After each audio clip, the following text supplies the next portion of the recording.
This is Hidden Killers Week in Review. A look back at the most prolific stories of the week. You're listening to the Hidden Killers podcast with Tony Brueski. Featuring attorney, guest, and former felony prosecutor Eric Fadis. I mean, if you were advising, if these were your clients, would you be telling them to do something like this? Especially in this climate, I would not. We look at the James and Jennifer Crumbley cases. They were the parents of Ethan Crumbley. There's really a trend in the criminal justice system to find peripheral actors who were associated with an incident and try to hold them accountable too. And so, is there a chance that the Cunninghams or the individuals being interviewed here, their family has some possible liability? There certainly is that chance, and it would be consistent with the trend in terms of how things are going. Is there something where they would be held accountable here? And what would they be accountable for? They're going to argue, we'll play another clip here in a second, of saying, we were doing the Christian thing.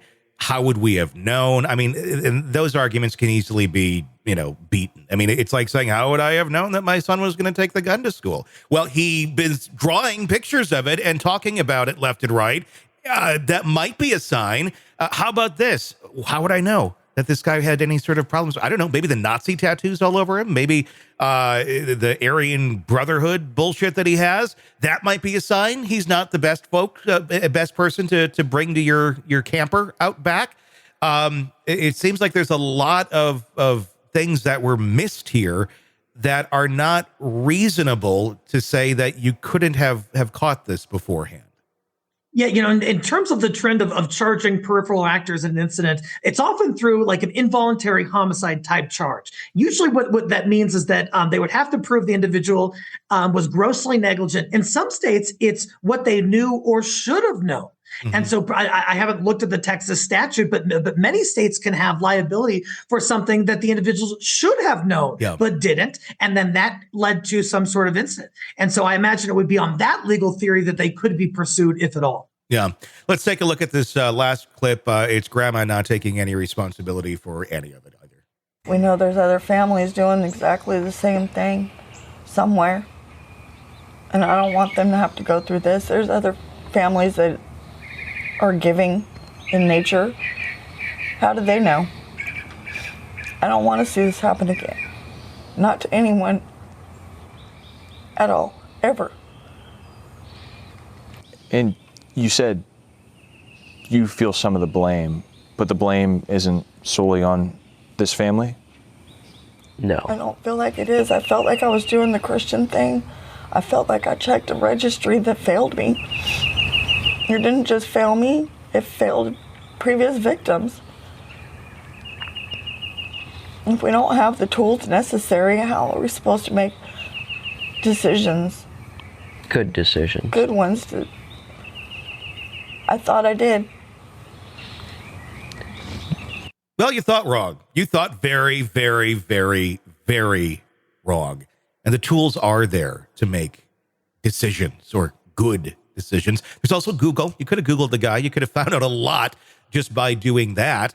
I don't know. The excuses that they're making on all of this, it's too expensive to do a background check, yet they've screen printed all the shirts up. For the cost of the screen printing of the T-shirts, you could have done a background check, and your little girl could be sitting across the table from you right now, not dead at the hands of Don Stephen McDougal. It just, is this a family that is just really trying to process and mourn, but can't, and is not capable of taking any responsibility or any sort of blame because that is just too harsh of a pill to swallow right now? Yeah, a heart-wrenching scenario that they're dealing with, no question. And when something like this happens, especially at the hands of another, it's probably hard for them to come forward and admit, hey, this was probably my role in it. That being said, just checking the registry is probably not enough. Like you said, they could have Googled this person. If this person, for example, had prior child abuse convictions that were of a non-sexual nature, those wouldn't come up on the registry, but a person should probably still look into whether those exist before letting them on the property where a child is there. So they certainly could have done more. It's easy to say that in hindsight, but something that's certainly being talked about with respect to this case.